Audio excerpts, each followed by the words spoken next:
Many Americans are scraping their way through retirement because of the overwhelming fear of outliving their assets. Retirement is something that most have dreamed about throughout their working career, but the reality does not match what they had in their minds. 80% of Americans are sitting on their biggest asset, but they don't have the knowledge, the means, or the courage to tap into it. Yes, I'm talking about home equity. So I recently read a book by Bill Perkins called Die with Zero. Now, the premise of the book is that too many people are worried about saving to the point where they're not spending throughout their lifetime to enjoy experiences. And the idea is that you will always remember your experiences, but at the end of life, you can't take the money with you. Now, I do agree with this philosophy to a degree, but the reality of the matter is that unfortunately for most Americans, it's not like they're ending their life with a big nest egg left over. The reality is that most Americans are in the situation where they're worried about outliving their assets.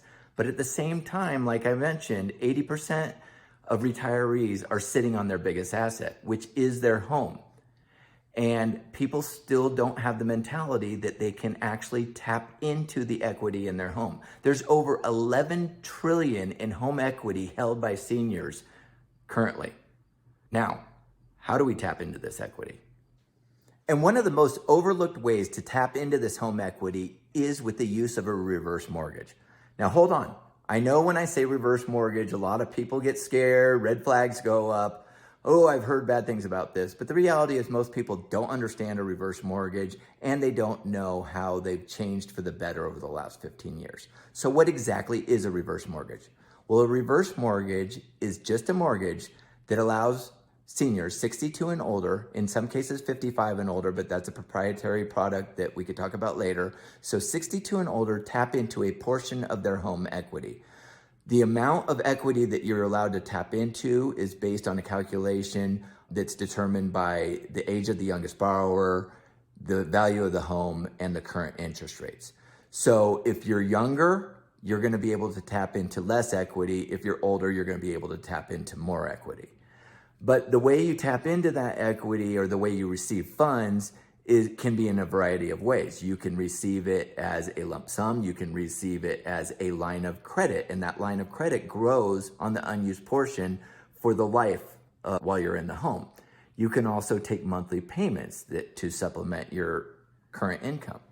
So there's a variety of ways that you can take the money, and it is a mortgage, like I said, that is like any other mortgage, but in a reverse mortgage, you are not required to make principal and interest payments. So you can if you want to, but if you don't make principal and interest payments, what happens is that interest accrues and therefore it's added to the loan balance each month. And so the balance will go up over time. Now, you still are required to make payments on the taxes, the insurance, and maintain or upkeep the home, but you're not required to make principal and interest payments on the loan. Now that we know how a reverse mortgage works, how can it actually help you in retirement? Well, think about all the ways that you could use the funds. First and foremost, are you sitting currently on a mortgage payment? Many Americans still have a mortgage payment going into retirement. And when you're on a fixed income and you're still making a mortgage payment, that can be a hefty portion of your monthly income. How nice would it be to get rid of that monthly mortgage payment? What could you use with those extra funds? Could you create those experiences that Bill Perkins was talking about? I think so. That's just one of the ways that you can tap into a reverse mortgage. For instance, I was recently working with a borrower that had a home worth approximately $600,000.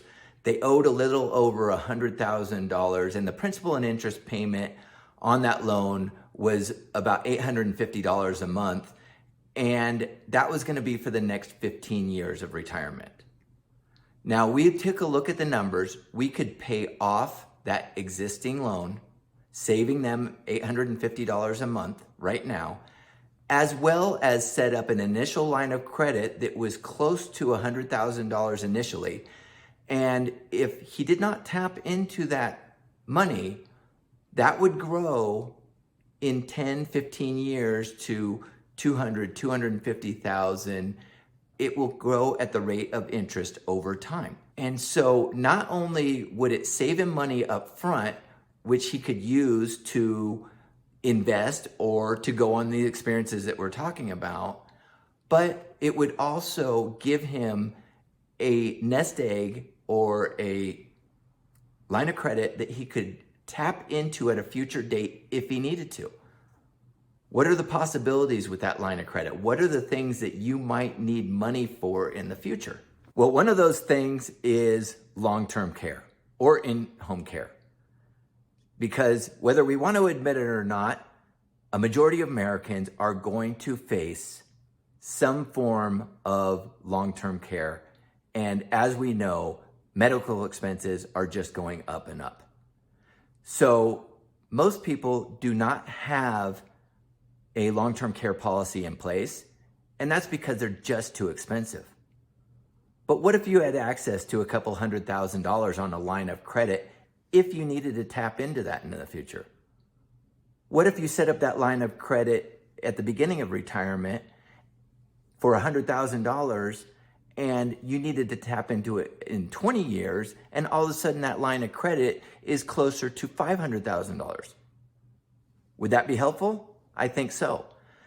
Think of the peace of mind of just knowing that that's available. And they could never take it away from you, because unlike a traditional line of credit, it cannot be frozen and there is not a term period of the draw. As long as you live in the home, you have access to those funds. So we mentioned taking monthly payments as one option to supplement income, but think about another strategy in which you could take those monthly payments and therefore delay taking Social Security and push that out until after you're 70 and thus receive the higher payout of Social Security. That's another option that a lot of people take advantage of with a reverse mortgage that a lot of people don't know about. So many people look to downsize during retirement. Maybe they've outgrown, or rather the house has outgrown them with all the kids gone, and they're looking for a smaller place that's more manageable.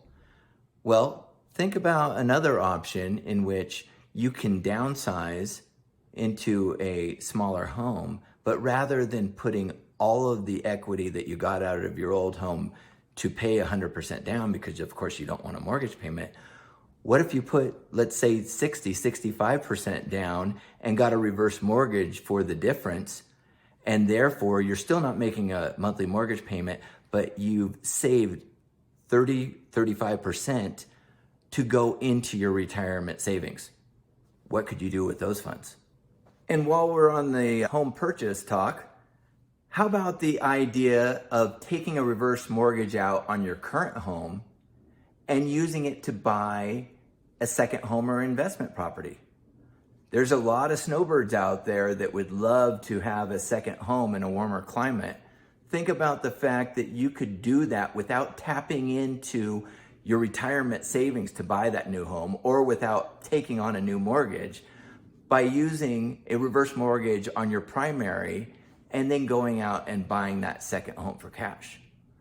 As well, we have clients that are using a reverse mortgage on their current home to buy an investment property for cash, in which they're able to receive passive income and help supplement their retirement income, and at that point also have two properties to pass on to their heirs.